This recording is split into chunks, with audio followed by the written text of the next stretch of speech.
Okay, let's get started. Today is our last lecture, and for today's agenda, we're going to recap the topics in the large language models. Then we will quickly go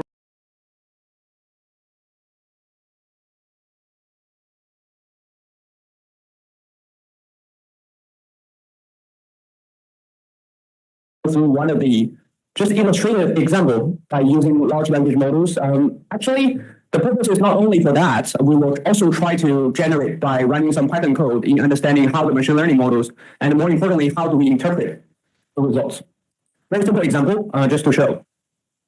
And we will spend some time going through some of the previous years multiple choice questions and roughly about some of the Excel questions. We will go through them together. I will not upload the past year's questions, so for those of you who are joining here, it's good. Before we start, let me think if there's anything I should remind you, or if you have any questions about the exam, the project and things. Remember, we have one last assignment which we'll review by the end of next week, and also it's not a lot. So do remember working on it and submit on time. The project is due also sometime around there. Let me quickly check. The deadline for the project is Friday. Okay, Friday. So next Friday.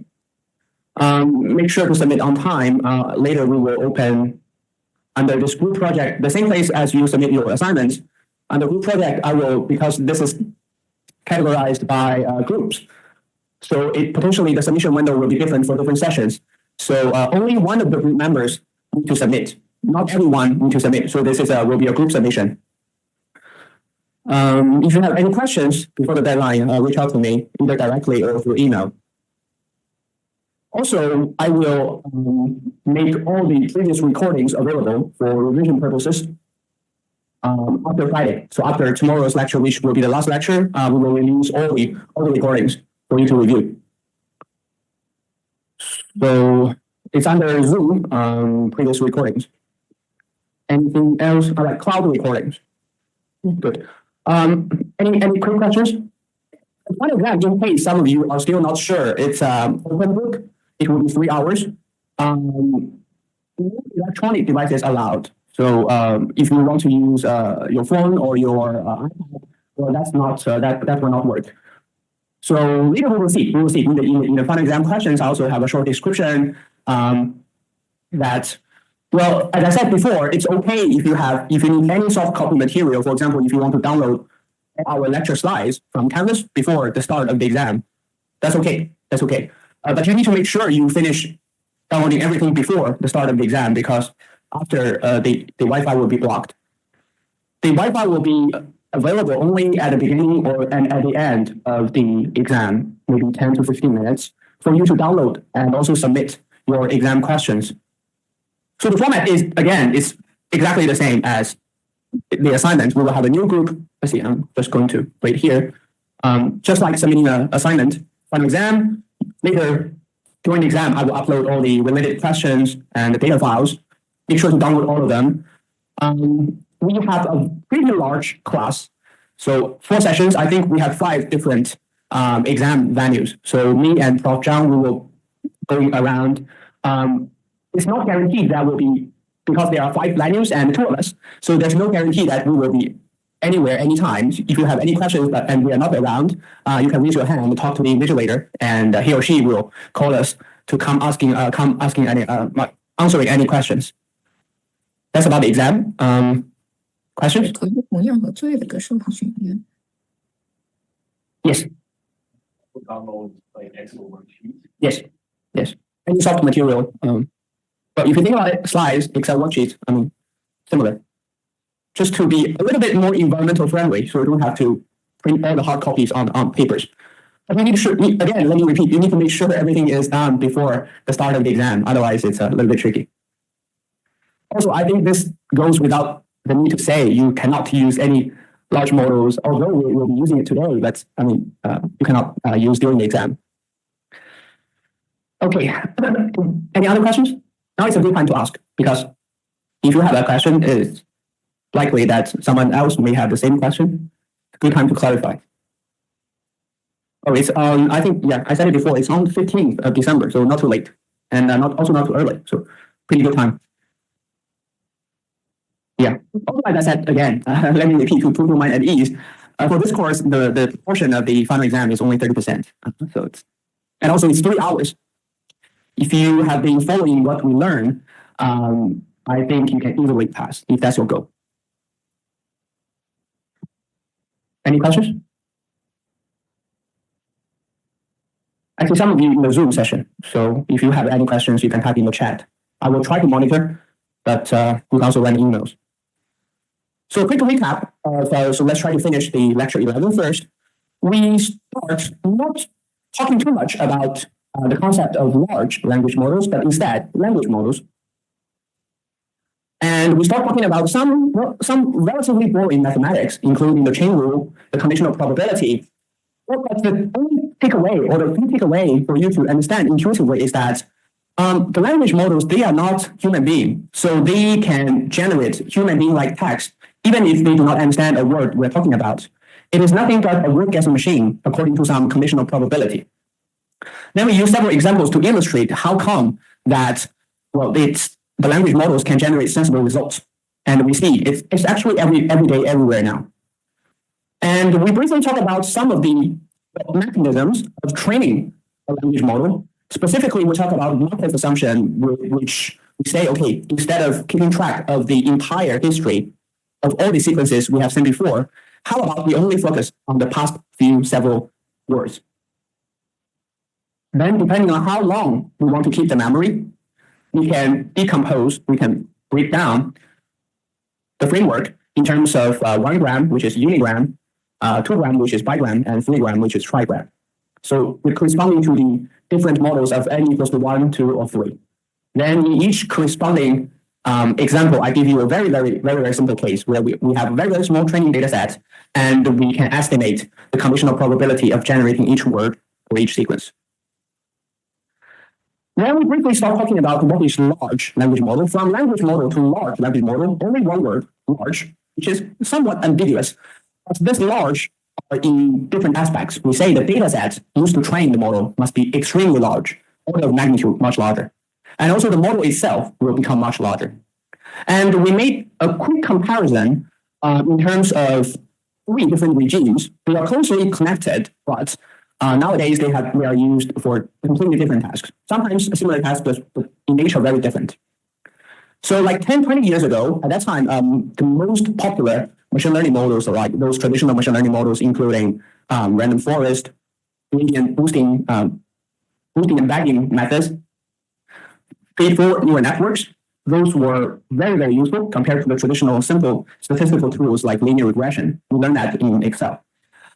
Then we have deep learning. Once our computational power gradually increases, we are training more and more complicated models so that we can call them deep neural networks.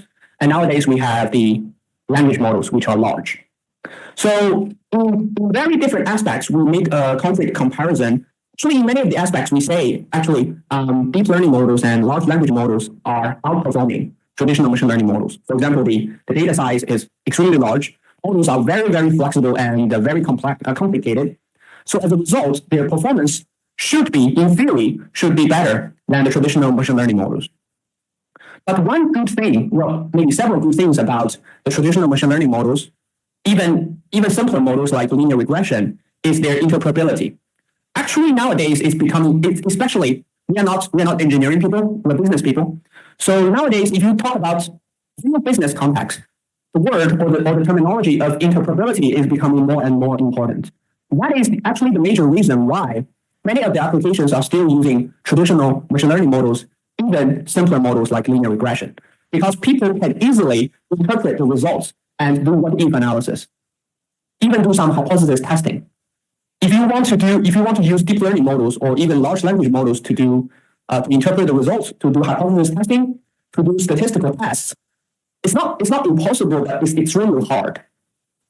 So later we are going to use a very simple exercise by synthesize very simple data set and showcase that we can train the data and make predictions using data, using existing machine learning models. So one thing that you can potentially facilitate the interpretability shortcoming of the large model is that maybe it's possible for us to train the data, train the model using traditional machine learning models. Some of them are black box, so the interpretability is a bit low. However, what if we apply the large language models and help us interpret the results? Because those models are highly flexible, and by human nature or by human expertise, sometimes we are not able to interpret the results. But large models may be able to help in that aspect. So in this very simple example, we're going to, in Jupyter Notebook, it's called week 11 exercise. We are going to load a very, very small data set, trying to make predictions of a certain demand and generate predicted values using machine learning models. And we are trying to recover what is the underlying data generating process with the assistance of large language model. In our case, we can use Copilot. So let me introduce a little bit of the business context or the background. We are trying to generate a forecast for our weekly demand. Interestingly, this is exactly what I do many times in my own research to make demand predictions. This is essentially very, very, very, very important because if you think about it, across the supply chains, we need to make certain forecasts for the demand, for production planning, for supply chain coordination, for marketing, for sales. So accurate demand forecast is very important. And let's see, we have a data set like this. So it's quite limited, but we are trying to generate forecasts, but more importantly, some insights, like how different features contribute to the demand forecast. So let's take a closer look of this small data set. We have in total 7 features, the week 1 to 9, the store ABC. So this is a synthetic data. So this is the products. We have 2 different products, widget and gadget. We have the prices of the demand. We have the indicator of promotions. 0 means no promotion and 1 means we have promotion. We have the weather in temperature. And we have the indicator for holiday. 0 means no holiday and 1 means we have a holiday. So if you think about the factors contributed in affecting demand, these are the most representative ones, right? The time. Think about ourselves as a sales manager of a certain product. We are selling multiple products and for different categories. This is pretty much the most easy to think features, including prices, promotional factors, weather, holiday effect, stores, product category, and time. And that was the 7 features from week to holiday. And we have the last column of the output, which is demand, which is the ultimate value of interest. In other words, we are trying to make predictions of the demand. So some of you, maybe not all of you, have been working with this kind of machine learning task called supervised learning, right? So this is a typical example.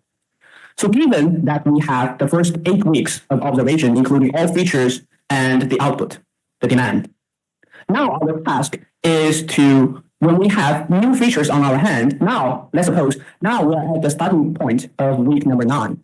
And we know all the corresponding information, for example, the stores, whether we do a promotion, and whether it's a holiday. Our objective, trying to make a forecast for the demand for that specific store product combination only in that week. So this is in machine learning, very, very classic and probably the most classic example of supervised learning. Even on the historical data, you can think of historical data for all the first 8 weeks. We have the features and the outcome. You can think of all the first seven columns as a big X. Those are the feature variables: week, store, product, holiday. Then for each week, we would have a single output, which we can call them Y. This is the output of demand, the variable of interest, and the value that we are trying to predict. Sometimes we also call this training data. In reality, of course, the amount of training data and also the amount of features is much, much larger than this. Typically, in my own work, I work with millions of records with more than maybe 200 different features. But essentially, we're all trying to do the same thing. Based on the collection of features and in the historical observation, we are trying to build a prediction model that will try to make predictions for our future demand, given the inputs. There are multiple ways to do this. Actually, in Excel, we kind of briefly talked about linear regression, right? So linear regression is a perfect tool for doing this. So this, in the historical data, this will be X, all the demand would be Y. Then we are trying to build a linear regression and plug in all the future X to give us the predicted value for the demand in week 9. But of course, we know linear regression is kind of restrictive. Everything has to be linear. In reality, it does not necessarily to be like that.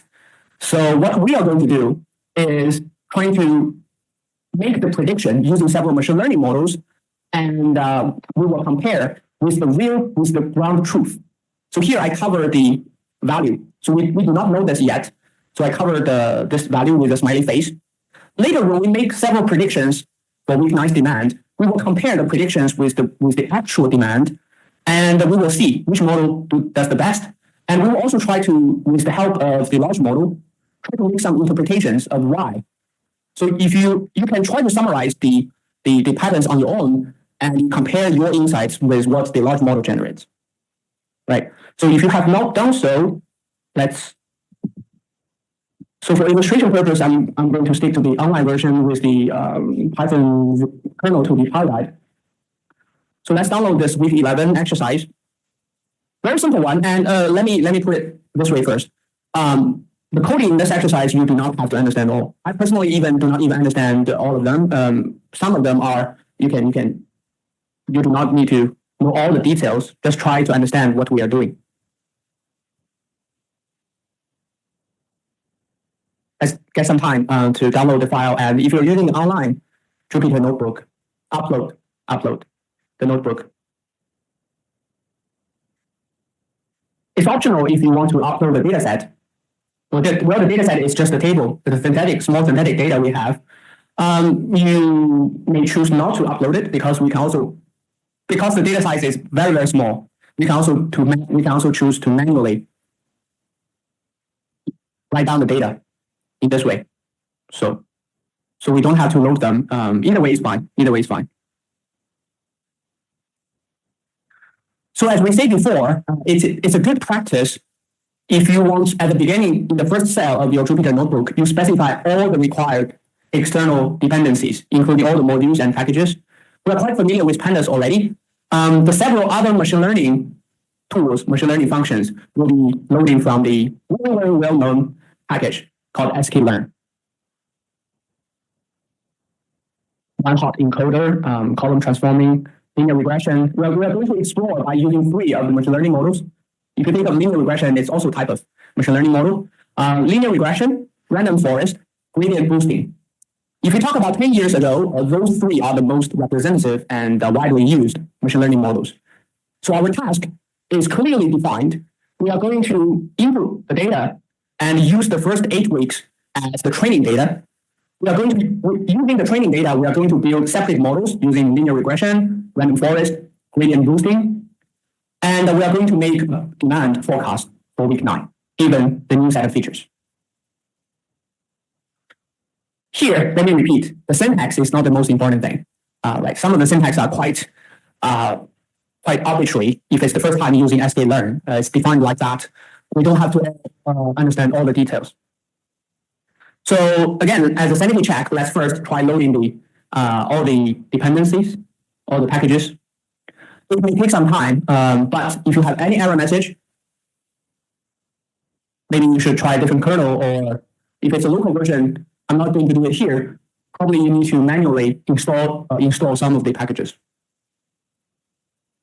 If you try importing the libraries, the packages, and like this, no error messages, and this one shows up, it means that no issues, everything is good to go. So as I said before, this data set is very small, so it's optional for us, either directly typing in the data or read from the CSV file.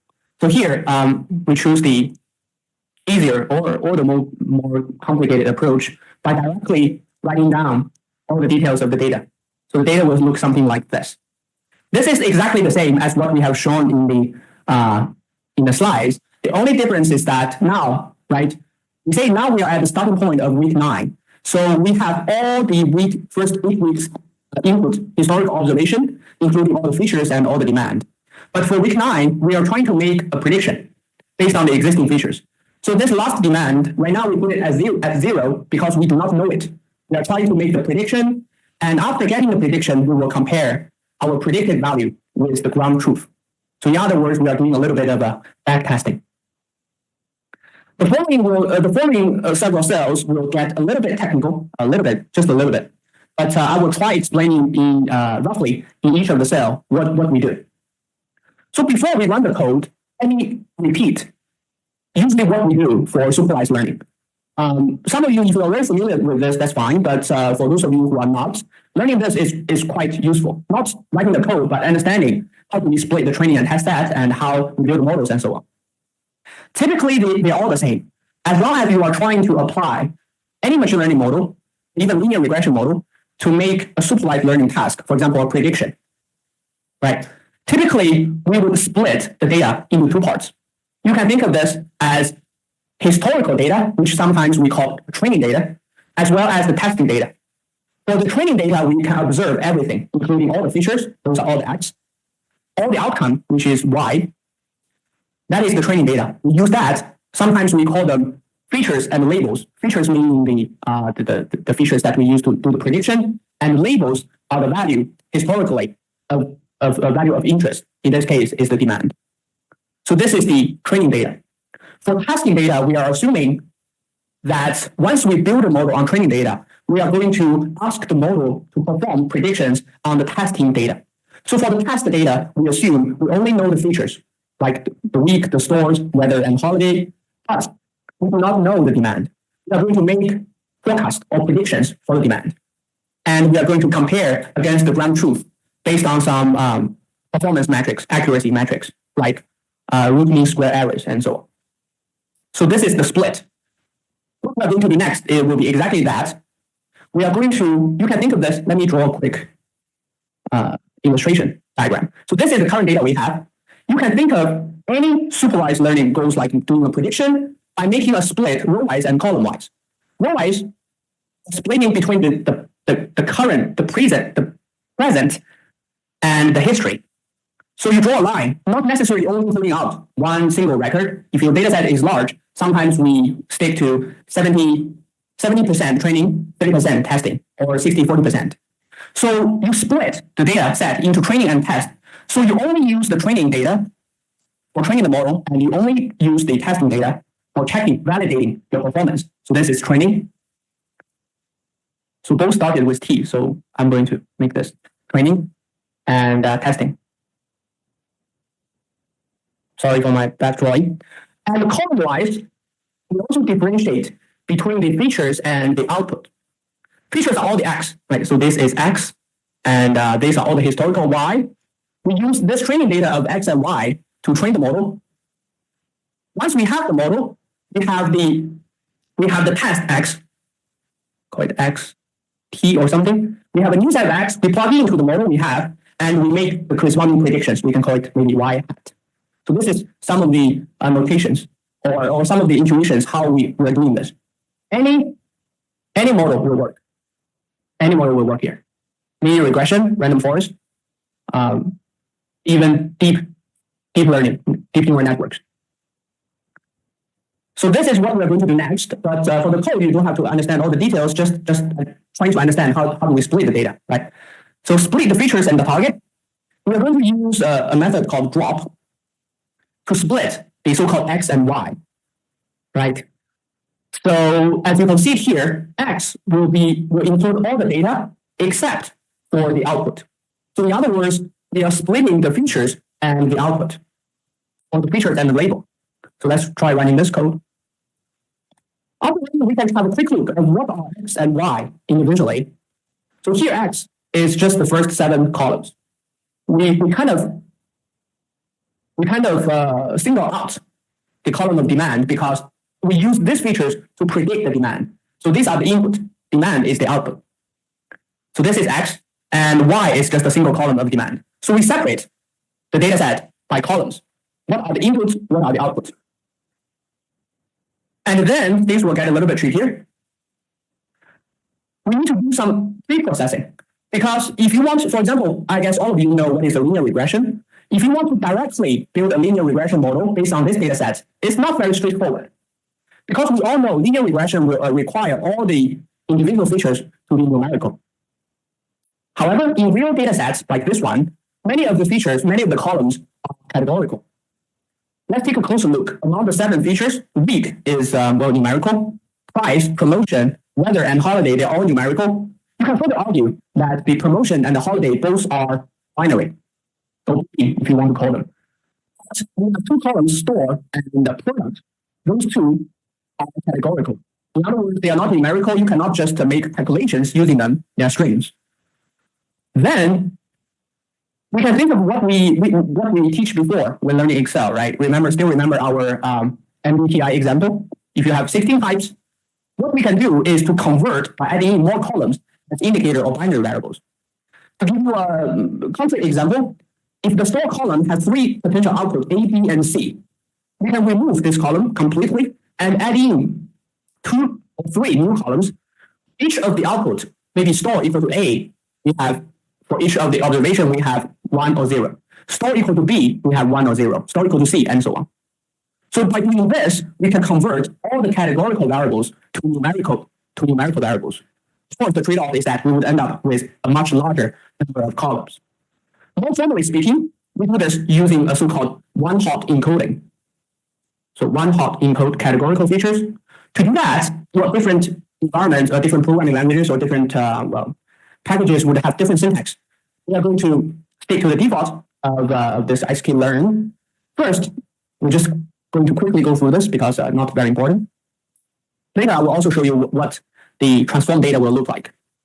We have the categorical features. First, we need to specify among all the features which are categorical that we need to make the transformation and which are numerical that we can simply keep them.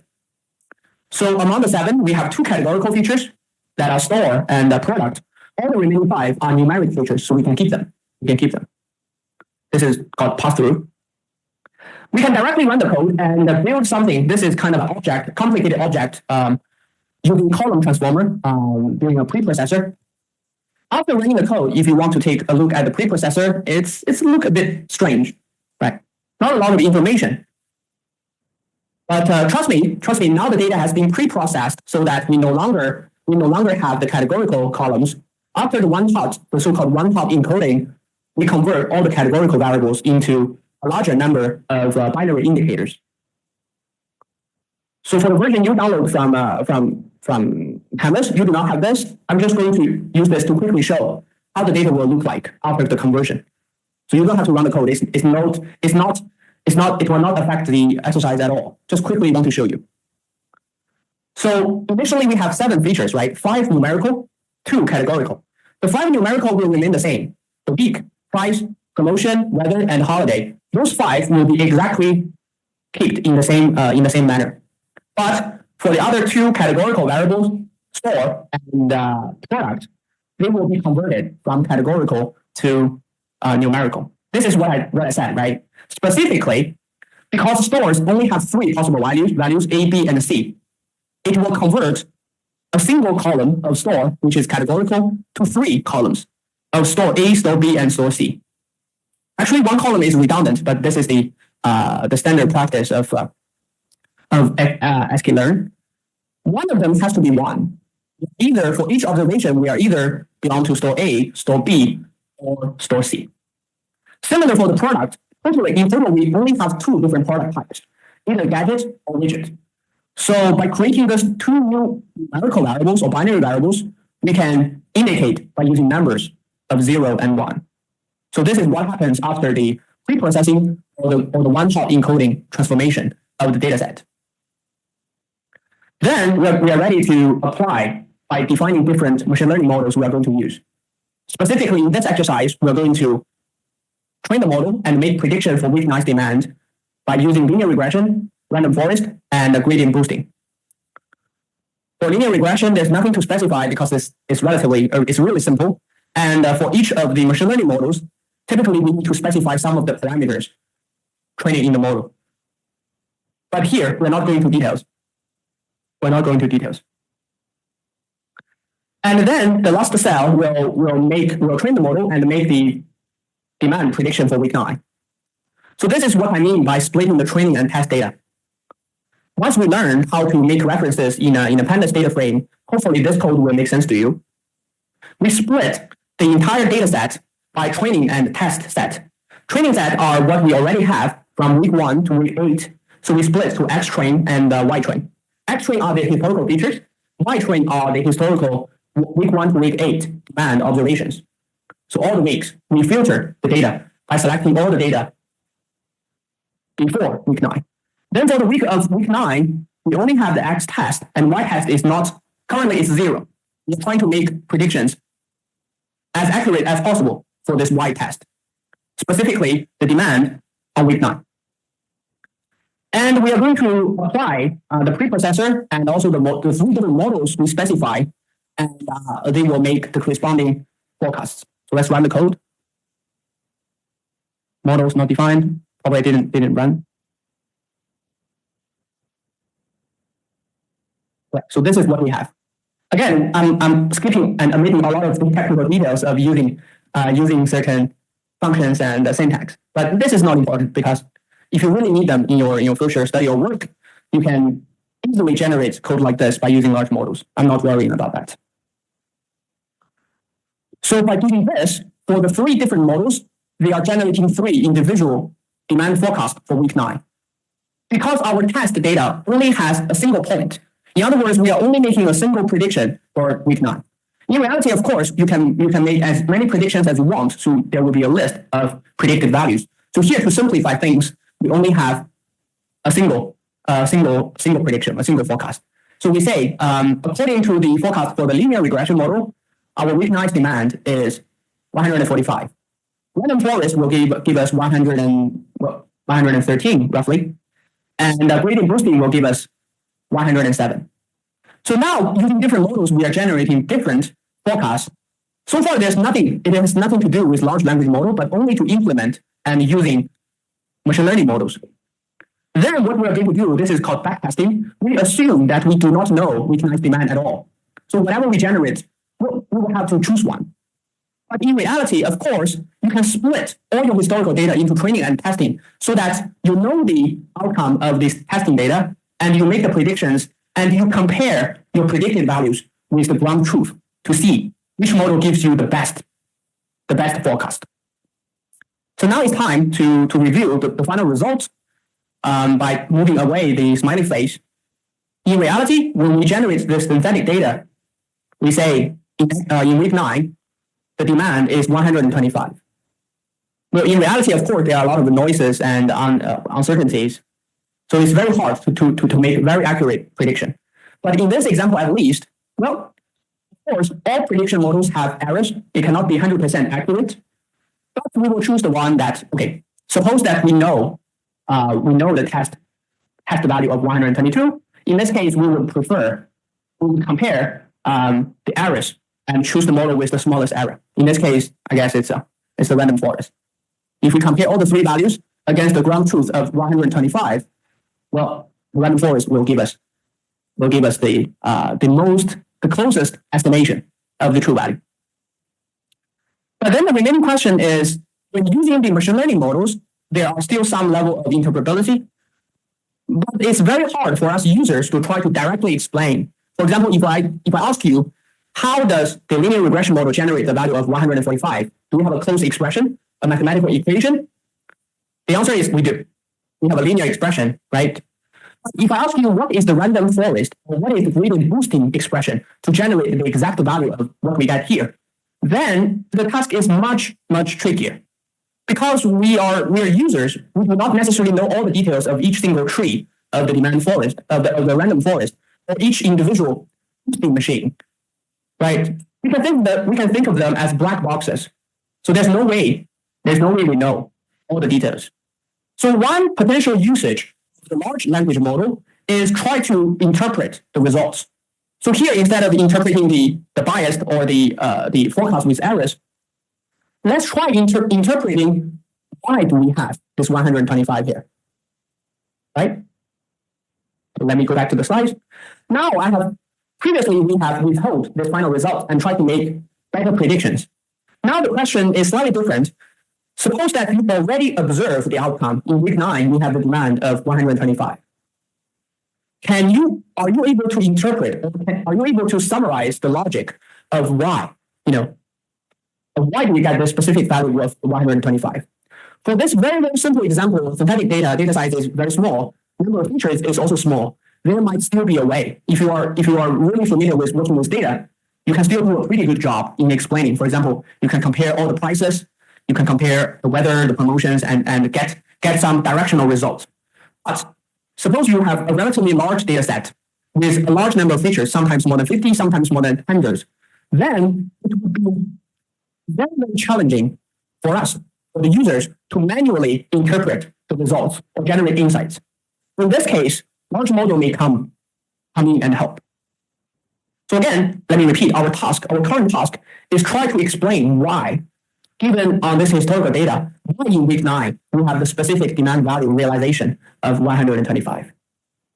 Before we proceed, I should repeat, using different versions of the large model potentially will generate different results. So if you try it on Copilot, I tried it on ChatGPT, or if we both try it on Copilot and using even different versions by focusing on certain features, potentially the answer can be very different.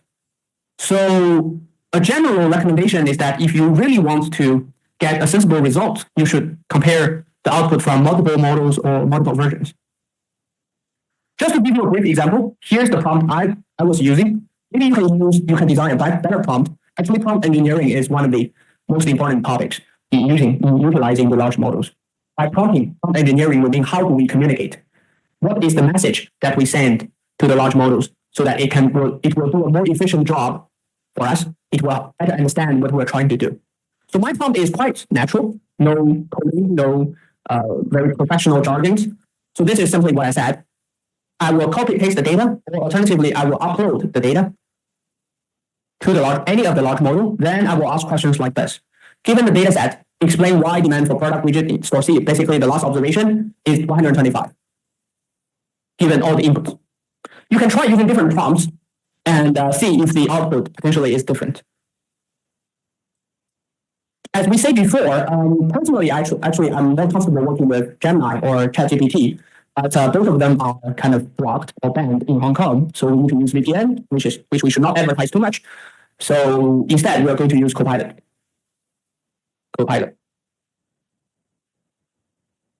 So to access Copilot, you can simply Google it. This is a platform developed by Microsoft, which can be accessed here in Hong Kong.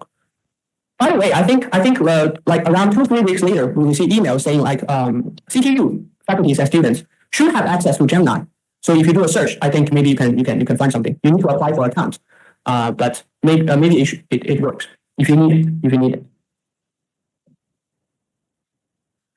So I already did it once when I prepared for the lecture, but let me try using a new chat to illustrate this. Again, the answers potentially could be different depending on, even though they are all Copilot, depending on which version of the model we are using, whether we want quick responses, whether we need to spend more time thinking, and so on. I'm going to stick to the default by using GPT-5. The core is GPT, but well, the model is Copilot. I'm going to copy paste the prompt. Well, there's no way copy pasting, it seems. Let me open the slides.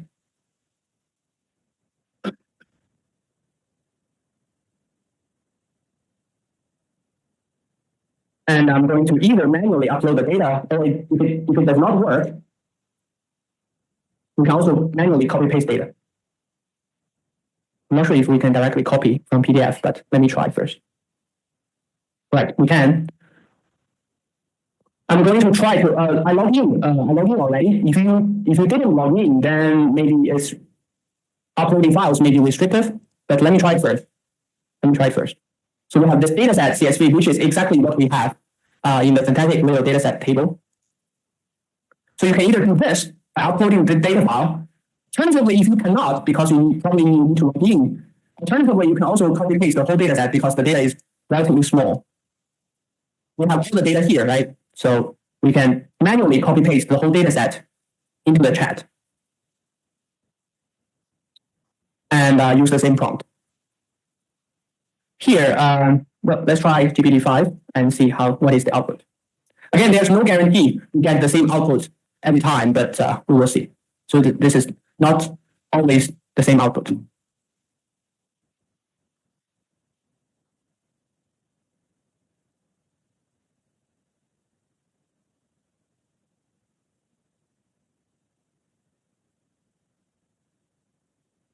So this is my output, not necessarily the same in your case.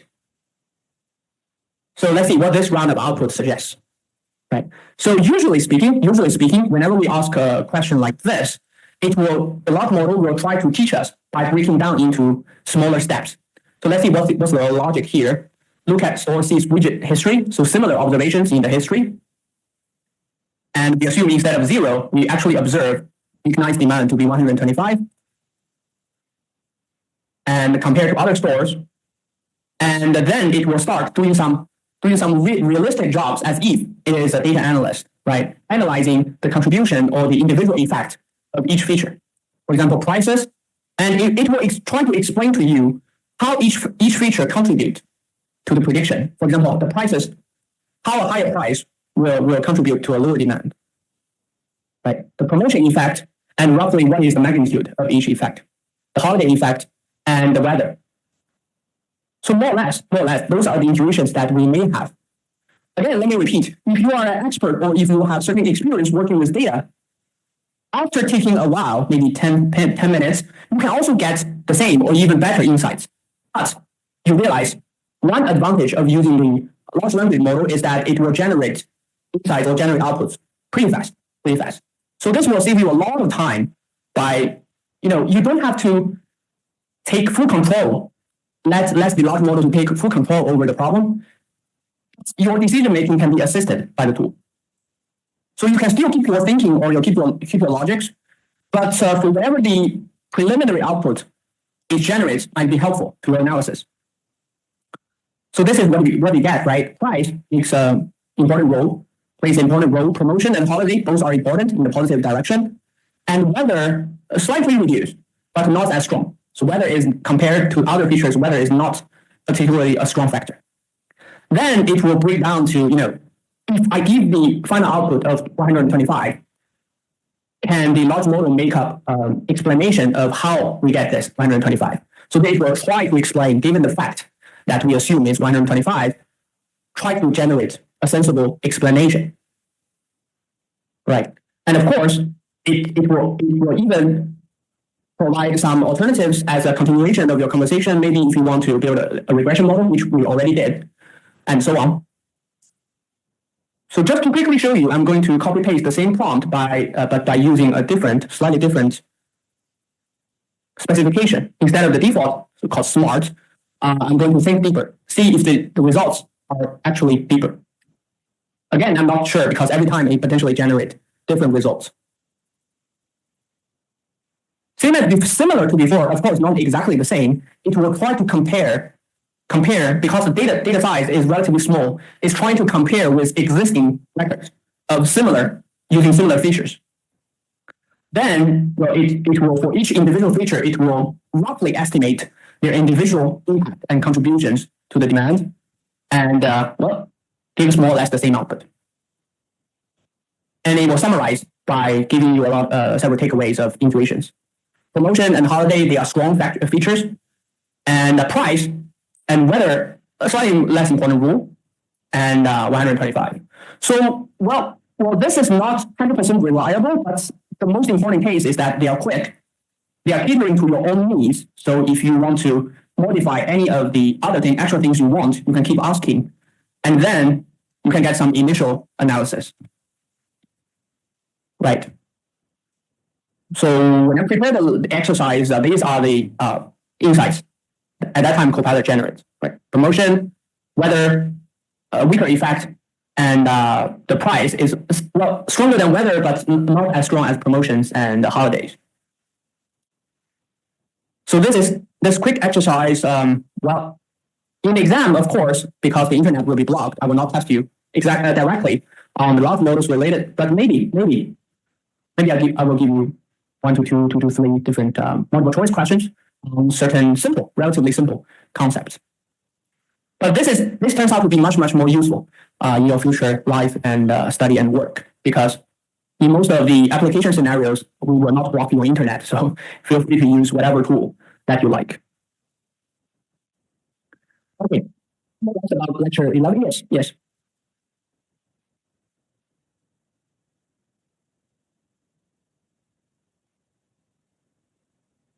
That's a very good question. My short answer is that we haven't seen that a lot yet. But more and more researchers are using it. Let me rephrase the question and try to give a better explanation. So the question asked, in my own research, and of course, I'm in academia, but I also talk to my colleagues in the industry. So the question is, when we are facing a very large data set involving millions of records and hundreds of features, so the data set is very large, do we use large models to interpret the insights of the output? So the short answer is that it depends, but personally, I believe that will be a more and more important role, because using large models to make interpretations is only becoming popular in recent years. Historically, me and also my colleagues in the industry, they've been training using that large data sets, using either deep learning or newer or machine learning models, not large language models, because this is not large language models for prediction tasks is not actually currently, at least I should phrase, currently is not as good as the machine learning models or the deep neural networks. So historically speaking, we didn't use large models a lot. But nowadays, because people are putting more and more emphasis on the interpretability, and the models historically with the best performance, like the neural networks, they lack of that. So your observation is sharp. So my quick response is that right now we're not using this a lot, but I believe this has huge potential in the future. Yes. Actually, nowadays, many of the researchers are, because this large model and AI topics are so hot, people are trying to do research on this, but well, it's getting a little bit tricky, because if you focus on the application instead of the machine learning theory, then there are only certain things you can do. Very good question. So, any other questions? But I should also say that there are certain differences or discrepancies between our academia and industry. In the academic environment, people care about rigor and the theory and provable guarantees. But in industry, let me give you an example. If I have a model with very good performance, very high accuracy, but very low interpretability, that model could potentially work in the industry because it works, right? High accuracy because it works. It will generate revenue. It will improve your KPI. Then that's good. But in academia, in our research, when writing paper, it's like we get a model, it works in the best way we can imagine, but we can't explain it. Then that's a bit tricky, right? Because people will argue, right? The reviewers or the fellows, the colleagues will criticize us. Well, you don't know how it works. This is not rigorous. This is not science. This is just pure industry work. So there are certain gaps. I believe many of you will be entering industry, so well, KPI should always be the priority in that case. Very good. I'm going to quickly go through some of the multiple choice questions with you from previous year and the year before. I will not upload them, but we will go through them together.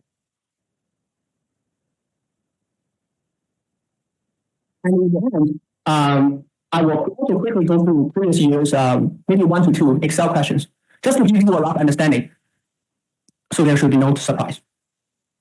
And also, depending on time, we will not finish right on time. Probably I will have 20, 30 minutes in the end. So I will stay to answer any outstanding questions, remaining questions for the course content or the group project. So let me zoom in a little bit. This was, I think, a subset of 10 multiple choice questions from the year of 2023. Right. So this is pretty much the format of the multiple choice questions, where I will give you a Word document consists of 2 parts. Part A, multiple choice questions. Part B, Excel questions. From last year's experience, there were 30 multiple choice questions, and I guess it was four Excel questions. Each question may have smaller sub questions, and what you are going to do is just to manually put answers in the last column of the multiple choice question, and for the Excel question, of course, you do them in separate Excel files. So for each of the multiple choice question, I will quickly go through and maybe need 30 seconds to 1 minute to quickly think of them, and we will go through the answer together. Because there are 30 of them in each year, some questions are designed in a good way and some are relatively poor. So if you have suggestions, also let me know. The multiple choice questions will include topics from all lectures, including Python and Excel. And this year, probably a little bit about language models. Let's start with the first one. Again, this is 2 years ago. Which of the following is a valid variable name in Python? So each one you will have around, think about it. You don't have to run this. The purpose of all the conceptual Python multiple choice question is that without running the code or trying in Python, you should more or less know the answer. And as I said before, the multiple choice question is actually pretty hard because usually I will give you 5 options, one of it being the confusing, well, sometimes it's none of the above or all of the above. So that's pretty challenging. But only one of the options will be correct. There's no ABC or ABCD, so you choose one from the 4 or 5. So while we go through each of the question, I'm trying to find the corresponding, it's open here, sorry. Corresponding, if needed, I'm trying to, because it's open book exam, I'm trying to find the corresponding lecture slides that explain this part.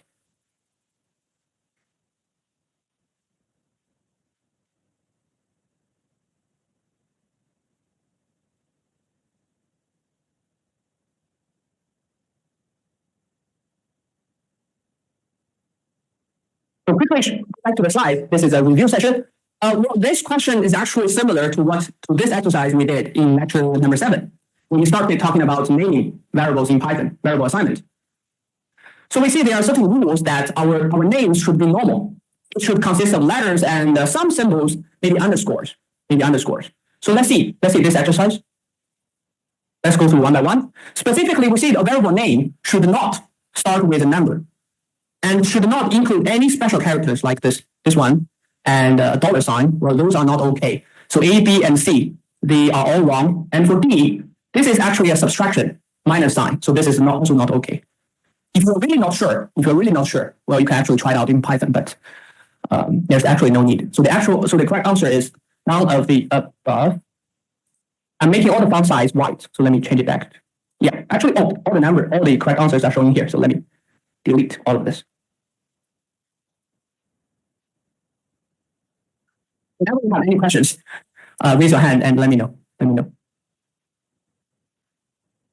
So let's continue. Which conceptual question? Which Python control flow statement is used to repeatedly execute a block of code as long as a condition is true? This is relatively easy. This is definition. So let me try to find, again, sorry for the corresponding slides.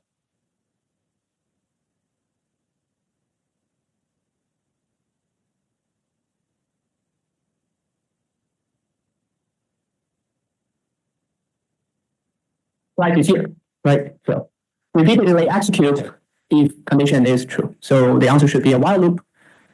So that's a C. Let me manually put in all the answers. Questions? You don't have to shout out the answer, but if you don't get any of the question, do let me know. I can further explain, or if there's any ambiguity, sometimes this happens. If you think the correct answer should be something else, also let me know. It's possible that I make a mistake. What is the result of expression 3 greater than 5 or 2 less than 4?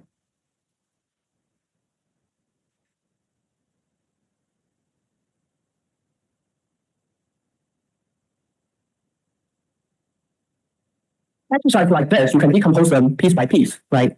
3 greater than 5 will give us false. 2 less than 4 will give us true. False or true will give us true. Right.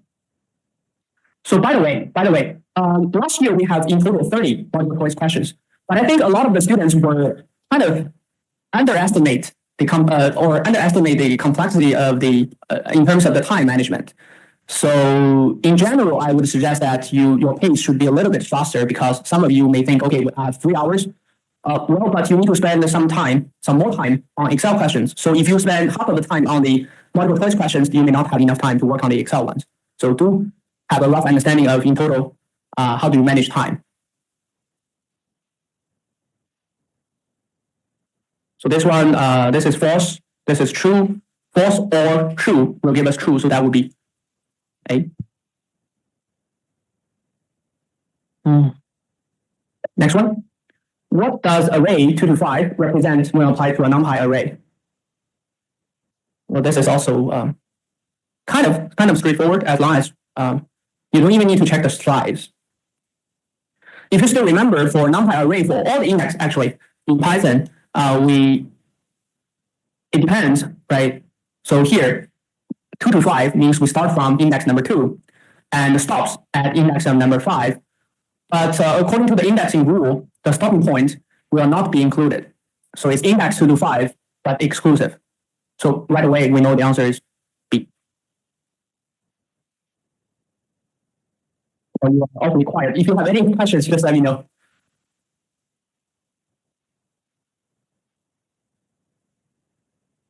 So far, most are Python questions.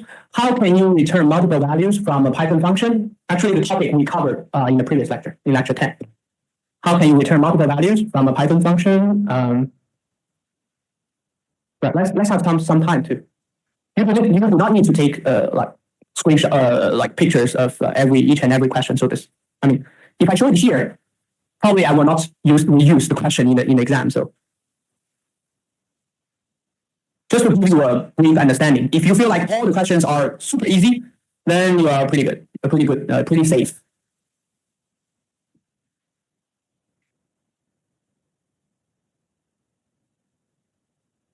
While you are thinking about this question, let me try to find, how come every time I open this here?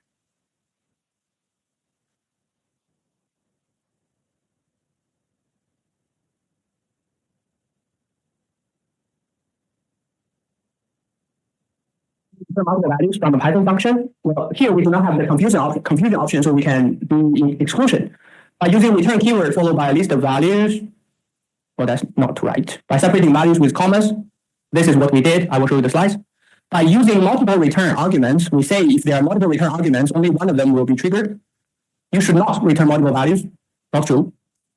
In fact, this is what we did. Remember the continuous assessment and exam question. Whenever we need to return multiple values from a function, we simply separate them by using comma, and it will be returned as a tuple, and we can make direct unpackling assignments by using comma to separate the variable names. So this is this one. So the correct answer should be B, using comma to separate multiple values. Sometimes I will give you a screenshot of certain code, and again, you are not expected to actually write down and run the code.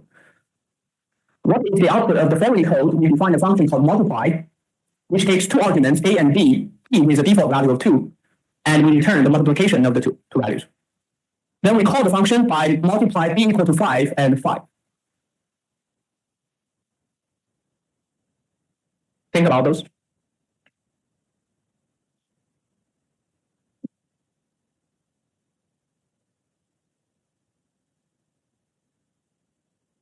Well, let me try to find the corresponding slides, just to give you a better refresh your memory to some extent.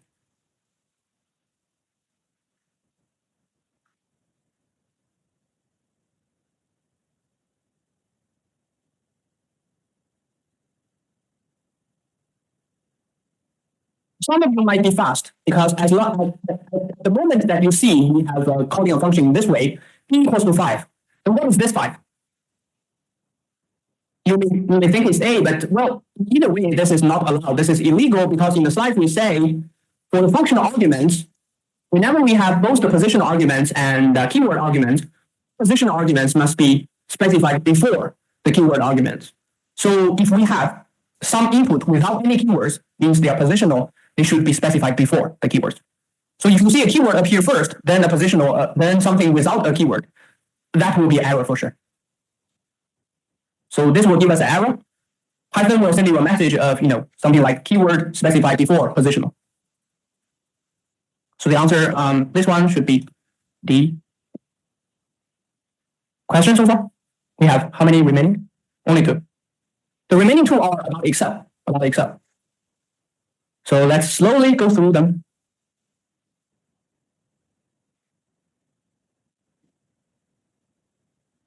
When given the VLOOKUP function in Excel, which below are correct about exact match.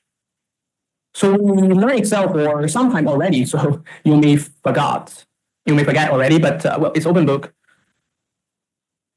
So if you want, you can open Excel and check the VLOOKUP function. So let's take some more time to think about it. If you want, you can open Excel and try to recall how does VLOOKUP function work.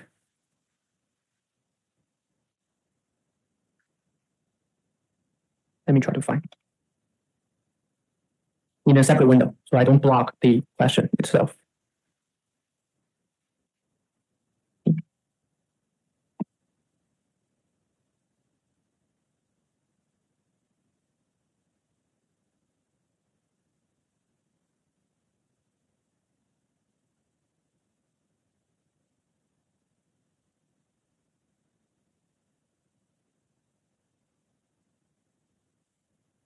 Let's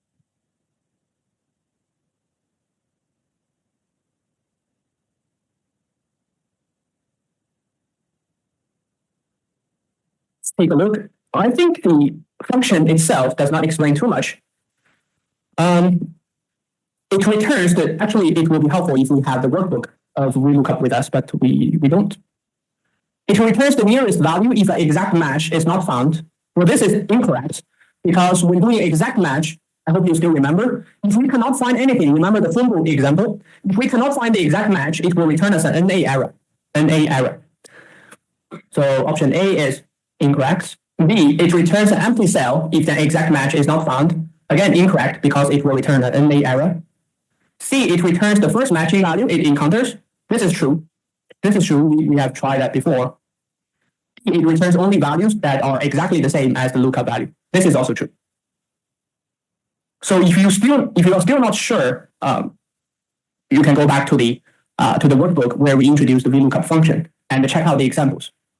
So this question is well, actually it's very tricky because both C and D are correct, returns the first matching value, and also returns only value are exactly the same. So when both C or D are correct, the correct answer should be E. Multiple answers are correct. So this is a little bit tricky. Then the last one in the example, in the if error function, what is the first argument you provide? It's okay if you have already forgotten, you just go to Excel because even with the Wi-Fi blocked, you can still use Excel, right? So you can go to Excel and try using the if error function.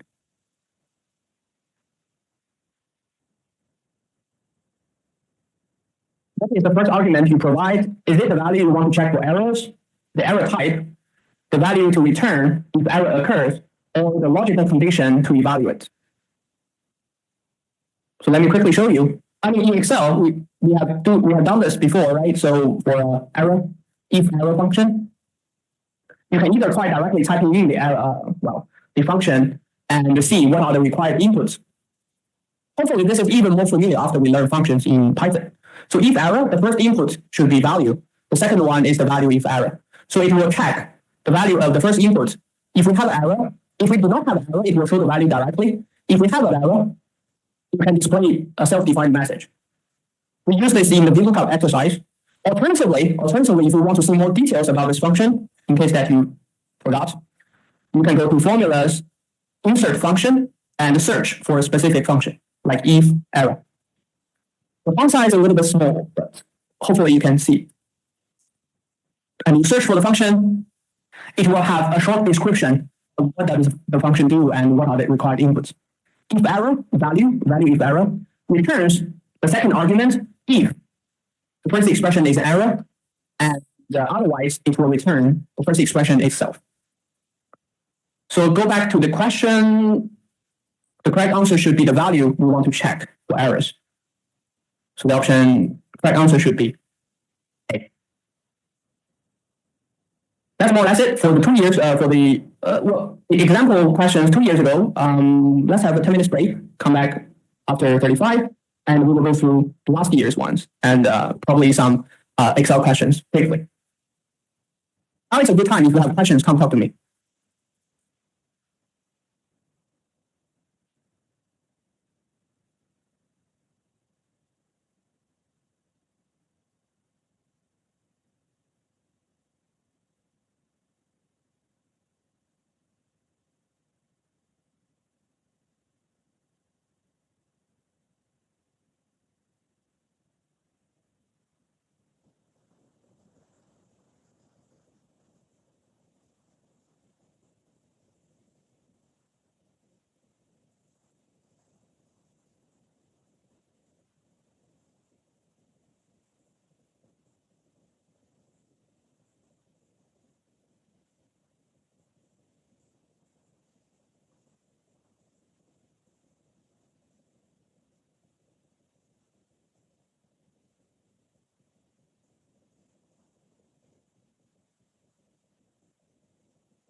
Let's continue.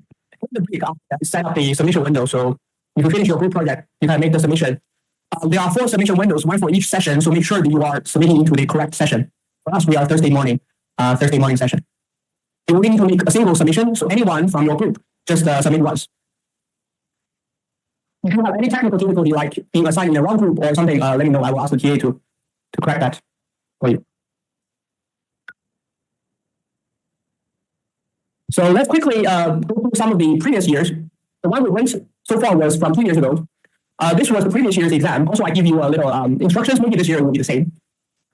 So 2024 for exam, those are the notes. Before you start, make sure you have downloaded all question files from Canvas. This is extremely important because after 15 minutes after the start of the exam, the internet will be blocked. So if you only download, let's say you only download the question file, but if there are any data files like CSV file, you forget to download, then there's no way for you to download it. So this is very important. The exam is a 3-hour open book. Internet will be blocked except during the first and last 15 minutes. You will need to submit both the Word document, because the Word document will include your answers for the multiple choice questions and related Excel files for part B. We don't have part B here. You can make multiple submissions, and the most recent one will be graded. You are highly recommended to make early submissions 5 minutes before, because if you wait until the last minute, if there's an internet delay, your submission will be late, and that's not worth it at all. So these are the suggestions from experience from previous years. So last year there were 30 multiple choice questions, 1 point each. So as I said, do not spend all your time on multiple choice questions because it's only 30 points. Spend more time on the Excel questions. If you want, you can also do it in different order, maybe do it in a reverse way. Only one choice is the most correct. So if I give you A, B, C, D, E, you should only choose one. And you will put the answer in the last column. Here we have the answers as well. Let me delete all of those. So let's quickly go through how many I prepared. Actually more than 10. Well, that's more than around half of the last year's exam. Suppose we define the function below. This exercise is actually pretty similar to what we have seen before in 2 years ago.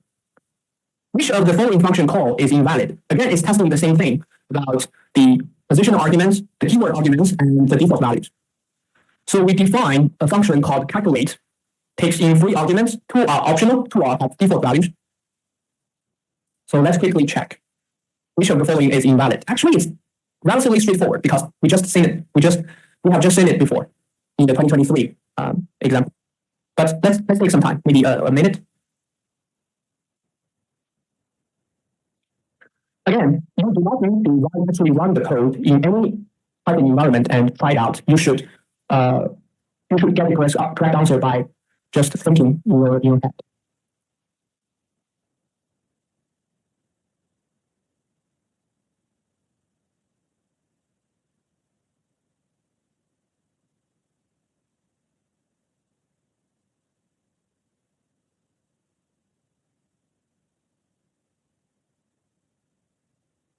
Take a look.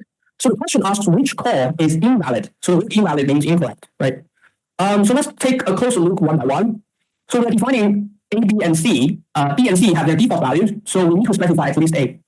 So option A have 3 positional arguments. 3, A is 3, B is 4, C is 7. So this is okay. All positional arguments. B, those are keyword arguments. A is 3, C is 7, B is not there, but B has a default value. So if you do not specify anything about B, B will take the default value of 5. So 3, 5, and 7. So option B is also valid. And here, this is a mix of the positional and the keyword arguments. For positional arguments, we just have a single 3. So A is 3 by matching the position.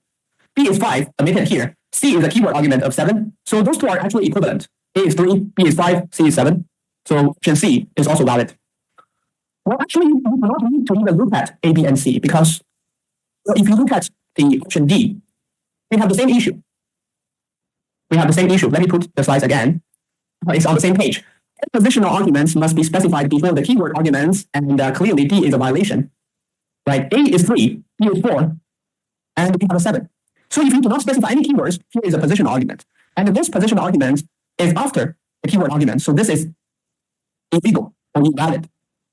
And because the option E is all of above are valid, once we identify a wrong answer, well, that's the answer, right? That's the only invalid call.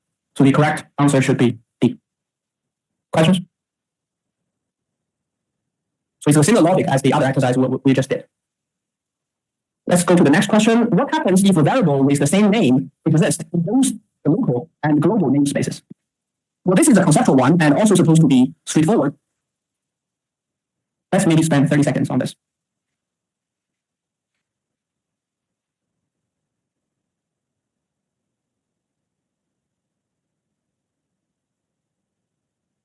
But sometimes the descriptions are long, but the concepts are what we covered already.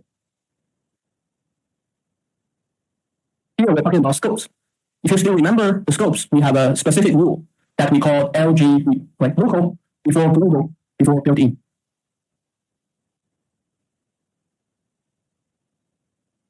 Find the slides.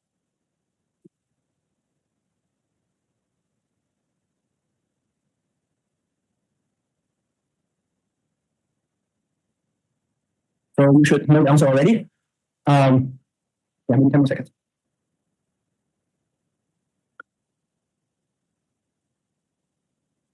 Let me put it slightly bigger. Okay.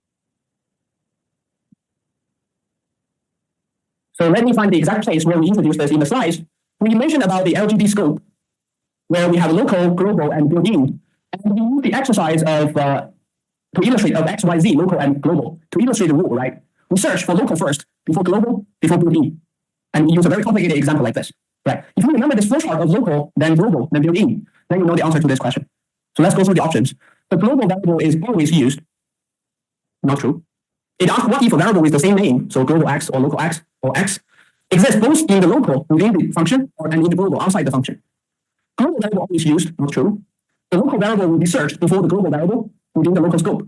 So this is true because this is consistent with our LGD rule. Local first, before global, before the built-in. So we know this is the answer, and let's see what the others are incorrect.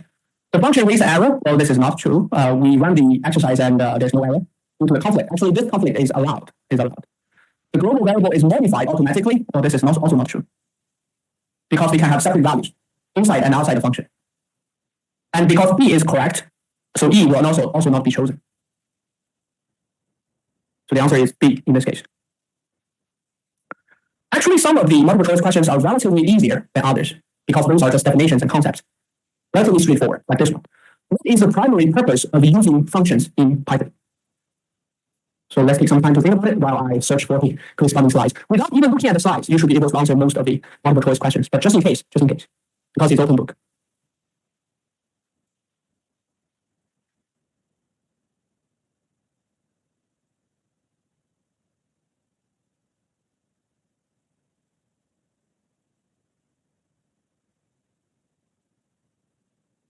So let's see.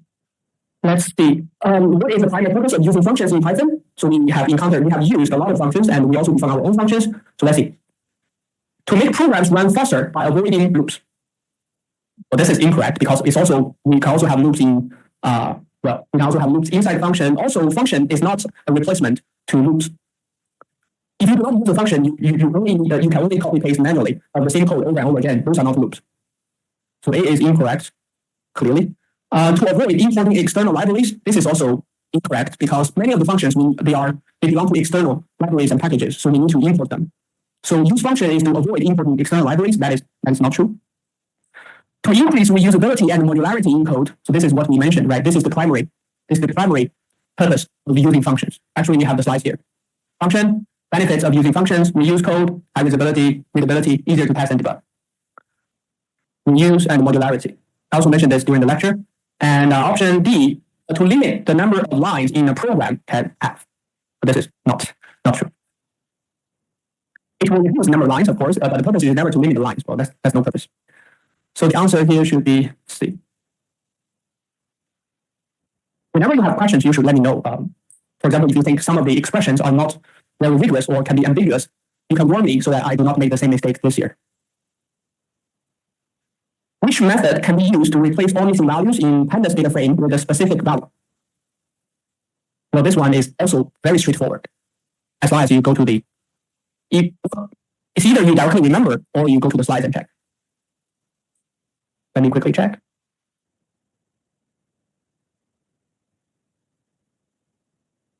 Let's maybe spend another 20, 30 seconds.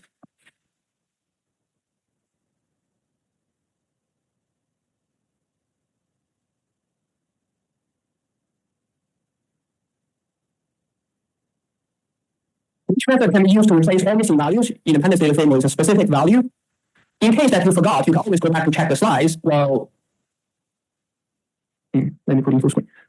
The way we deal with the missing value by building in with specific values is a specific method called drop NA, as we show it here. Drop NA and we replace, well, not drop NA, fill NA. It's a few slides earlier, right? Initially, it was all missing values, NaN, and here we choose to use fill NA to replace all the missing values with the string unknown. And also we can use fill NA to replace all the missing values with a 0. So it depends on whether we are trying to remove the missing values or to replace them with the specific values we set. But here, let's see what the question asks. Replacing the missing values with a specific value. So that would be fill NA. Actually, replace NA sounds like a valid option, but we never use that. So the correct answer should be fill NA is A. It's kind of straightforward. Which method provides a summary statistics for each column in the data frame? Again, if you're familiar, you can directly identify the correct answer. If you're not, that's also fine. You just need to spend maybe some time going back and check the slides.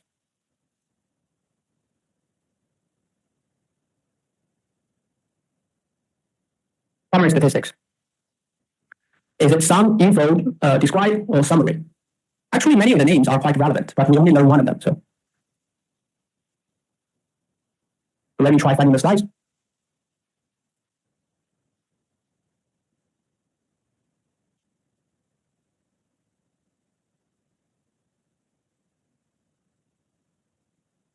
Let me show the slides. I'm dragging it here. So we're learning using independent data frames. One method is called describe. It will give us a summary table. You remember I mentioned this with an example of, I'm doing exactly the same in my research paper. Whenever I'm dealing with a real data set, I need to report the summary statistics, including the number of observations, which is the count, average value, which is mean, standard deviation, and the 5-point summary statistics. Minimum, first quantile, second quantile, which is median, third quantile, and the maximum. So the method here we're using is describe, and it will give us summary statistic table of all the numerical columns. Describe. So the option here is C. Well, let's continue. What is correct about the else clause in the Python if statement? You take some time, take a closer look at each option while I'm searching for these slides. Sorry.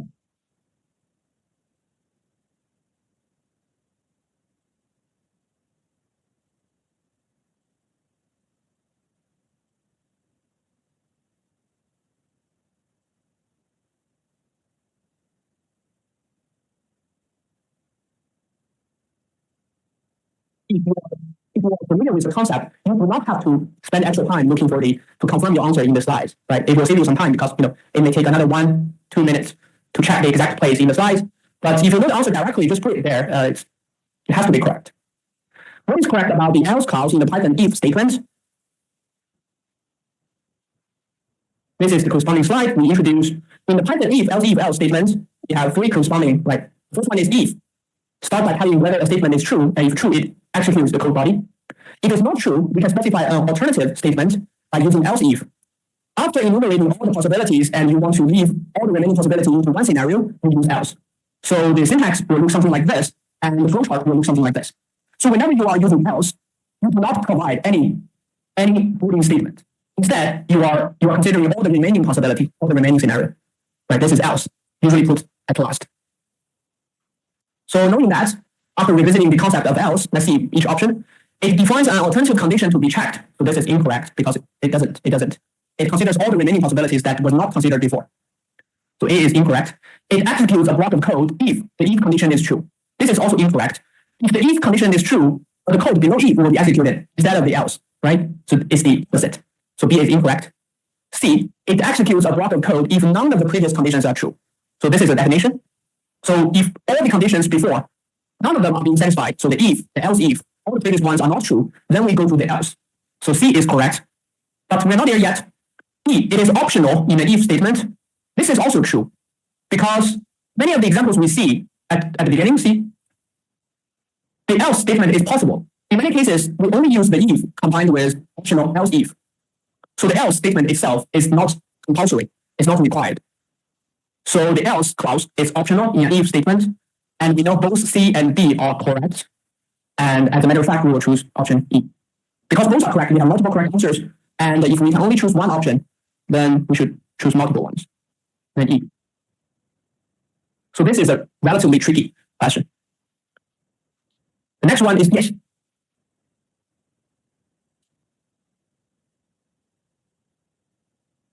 That's a very good point. If we have any similar expression like this, I will change the phrase to something like this. That's your point, right? In A, maybe this is also not a very good expression. A, B, C, and let me see. Multiple answers are correct.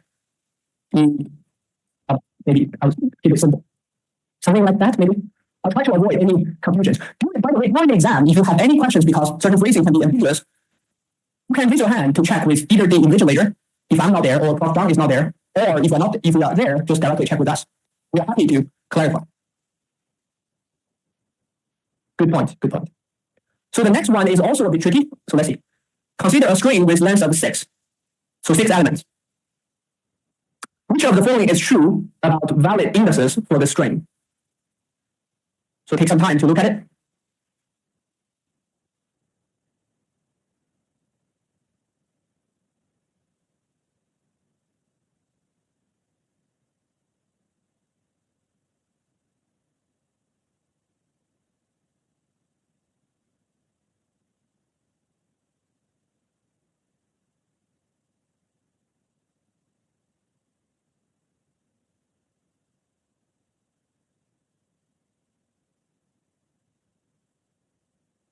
This one is trickier because you need to check each individual option is correct or not. Well, if you still remember, we learned the indexing in strings. If you have a string length of 6, because we start counting from 0, then the positive indices should be 0, 1, 2, 3, 4, 5. 6 elements. But remember, we can also count from backwards. So the last element would be -1. So let me show you the slides to refresh your memories. Here we have a string of 13 characters, a length of 13. Then if we count forward using positive indices or non-negative indices, we start counting from 0. 0, 1, 2, 3, 4, all the way to length -1. So if we have 13 characters in total, the maximum index should be 12. We can also count backwards. The last element will use the index of -1. So -1, -2, all the way to minus length. So if we have a length of 13, the lowest possible index, the smallest possible index, the most negative index is -13. So here, if you think about it, the non-negative index should be from 0 to 5. And the negative index should be from -1 to -6. So if you check each option, they are all wrong. Positively speaking, from 0 to 5, so you can route A and C. Right? Remember, we always start counting from 0 in the forward case. Because we start counting from 0, and in total we have 6 elements, the maximum index can be only 5. So 0 to 5, this is correct. This is correct. But using negative index, we have 6 elements in total, that's -1 to -6. So this is correct. So this is correct and this is correct, but the other components are incorrect. So the correct answer in this question should be E. All options of A, B, C, D, and are wrong. Right.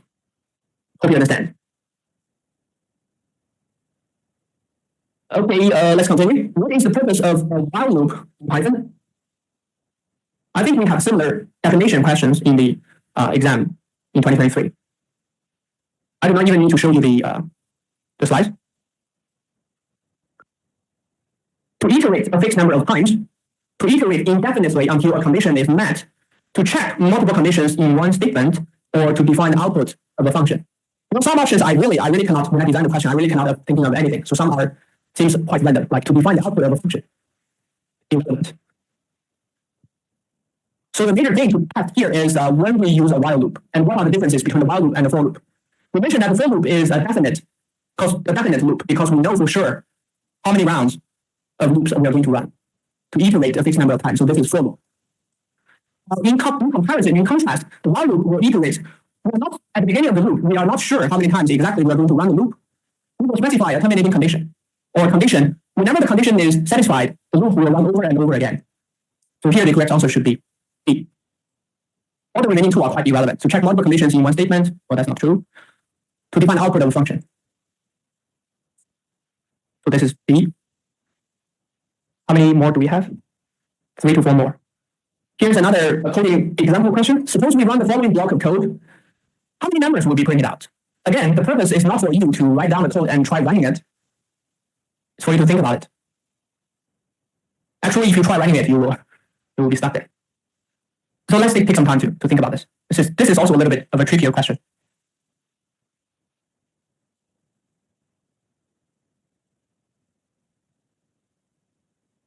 So again, this question is trying to test on the while loop and terminating condition in terms of break and continue, the differences.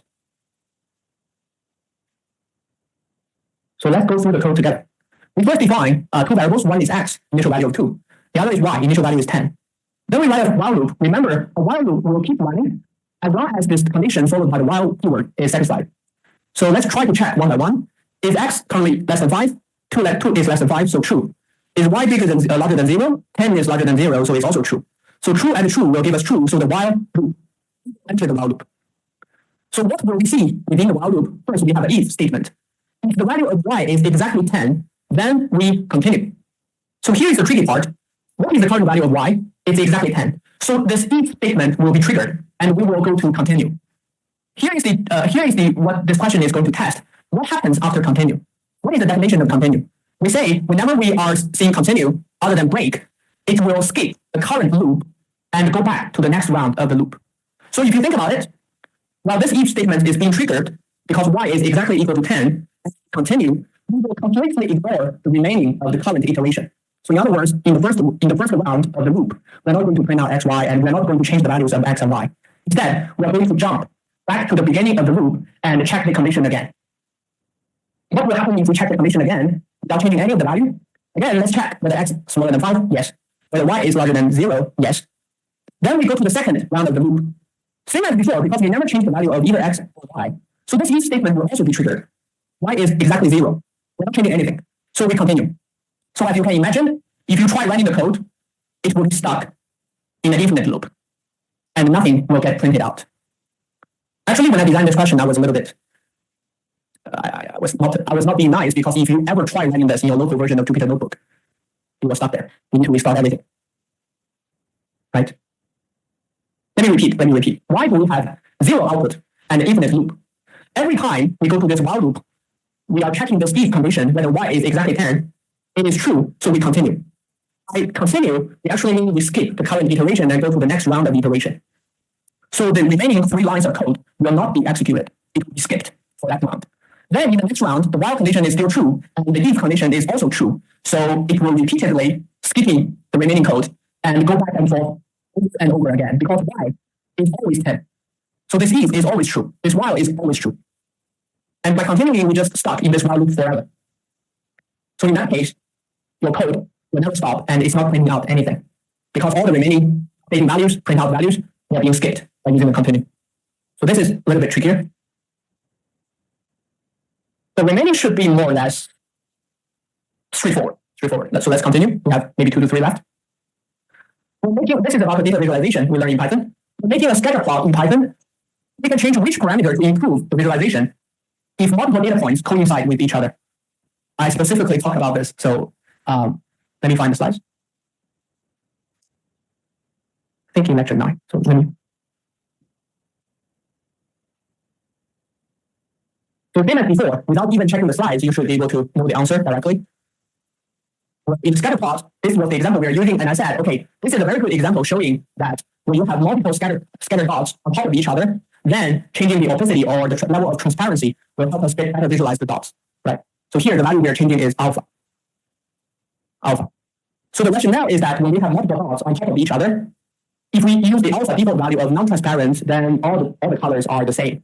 But if we change the level of transparency, then the darker color area would indicate more numbers of dots.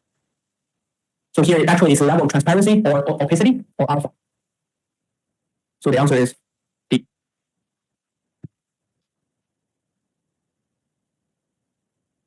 The last two. In the Python data frame, we have a data frame called df. How can you select the second and the third row and the second column? So we have done quite a large number of exercises related to this. So let's maybe spend 30 seconds, a minute thinking about it. Of course, during the exam, you will have much more time because if you think about it, if you spend on average on each question, that's only 30 minutes, right? You still have 2.5 hours on the remaining questions. So you should have plenty of time as long as you manage it well.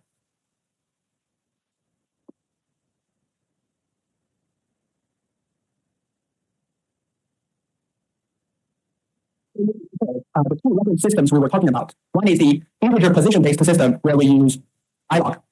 The other is log, where it's the label-based system. We use different color code in the slides, right? So the only difference is that we say the major difference between the two systems is that in the integer position-based system, the stopping point will not be included. But in the label-based system, the endpoint will be included. So one is ilog, the other is log. As long as you tell the difference, it should be fine. So for the second and third row and second column, the other confusion is that we always start counting from 0 in Python. So if we want to select the second row, the index should actually be 1. So by using that, we can directly rule out option A and C because second column, actually we should use index of 1. And for the row, depending on whether we are using log or ilog, because it's the second and the third row will have the index of 1. Third row will have the index of 2. Then let's quickly check. We should start from 1, that's for sure. So we can directly also rule out option B because 2 to 4, even when using log, 2 to 4 refers to starting from row number 1, right? So because index 2 refer to row number 1. So this is a little bit tricky. We should always subtract 1 because we start counting from 0. So then we only have option B. Then we check if option B is correct. If it's correct, we choose D. If it's not, then all around we choose E, right? So let's take a closer look for ilog. When we are using ilog, we know we are using the integer position base, and we know the stopping point will not be included. So by saying 1, 2, 3, 1, 3, stopping point not included, we're actually choosing 1 and 2. That would correspond to the second and the third row, and 1, index of 1 is the second column. So here option D is actually correct. So whenever we're talking about indexing, things will get a little bit trickier because there are several complications, including start counting from 0, including different systems. Sometimes the stopping point is included, sometimes it's not. So this is D. And the last one, well, we are going back to Excel. What happens to the layout of Excel pivot table when you add or remove fields from rows or column areas?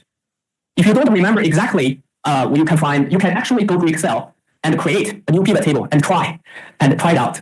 This is actually one of the nice features about pivot table because as you are adding in the row and column names, the pivot table itself will automatically update.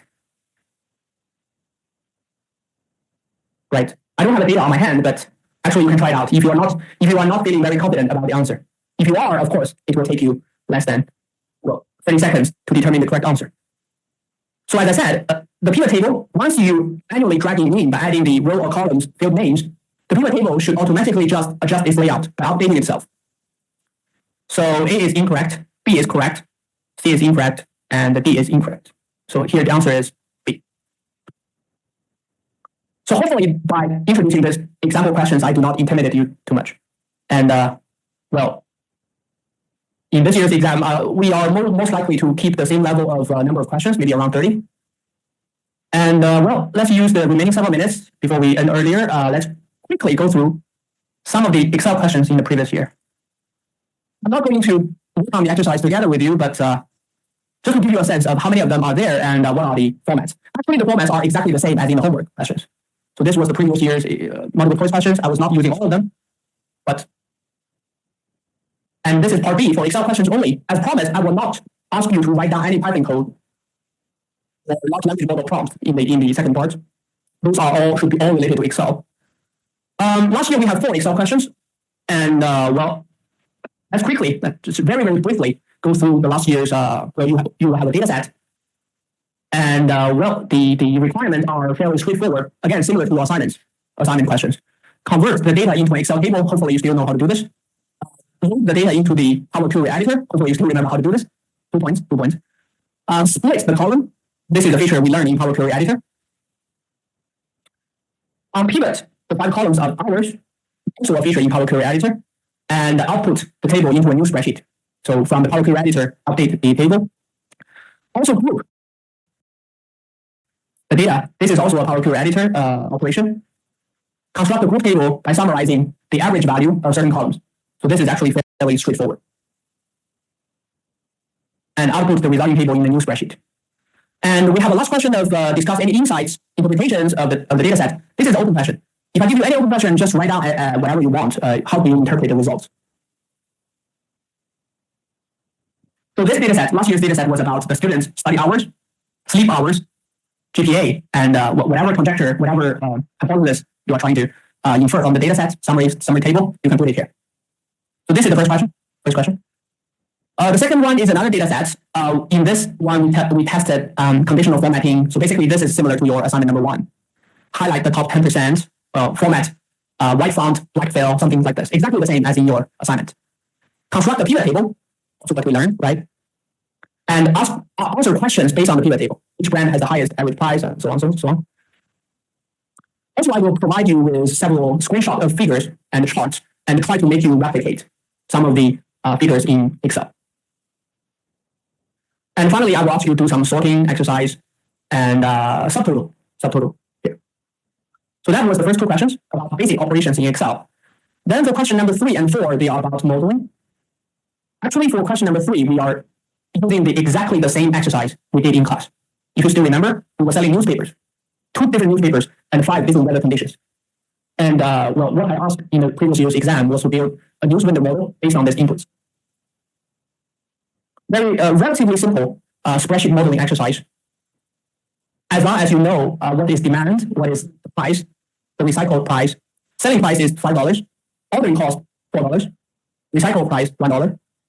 We actually spent several times talking about news window models. So if this appears again, of course, there's no repeated questions, but to related concepts, if it appears again, hopefully you know what is what. Similar to all the other spreadsheet modeling, we build the basic model and we compute a single objective. And after that, everything is what-if analysis. For example, I'm asking you to generate a one-way data table and make some decisions and corresponding visualizations. Once you make the table, it's relatively easy to make a chart using the table. Well, that's it for question number 3. And question number 4, we didn't even need to cover it because we kind of reuse this in our lecture, right? Multi-region sales problem. The example we use in our this year's lecture of spreadsheet modeling is a much more complicated version than previous year's exam. So in previous year's exam, it was much easier.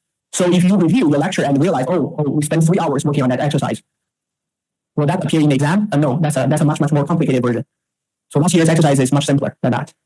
So if you want to know more about this exercise, go back and revisit our lecture number 6, where we talk about this multi-region sales or production planning problem. So this is a rough overview. As you can see, depending on how fast or how familiar you are with the content, well, 3 hours. Last year, many students after the exam they complained like, they do not have enough time. This year we are aware of that. Maybe we will slightly reduce, but more or less on the same difficulty level. Maybe slightly easier or slightly simplified sub-questions. And more or less just to give you a high-level picture of what the exam is about. But again, let me repeat. For our course, only 30% of the final exam. So in general, I would not worry too much about whether you can pass the course.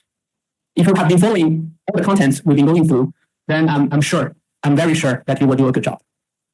So that's more or less it. Actually, I wanted to reserve around half an hour in the end, but we're almost at 30. So I will use whatever time is remaining to answer any outstanding questions. And right, if you have any other specific questions, either talk to me right now or send me an email. I wish you all the best in your final exam, but also more importantly, your future work, life, and study. And once again, congratulations on finishing this course, and I hope I will see you again.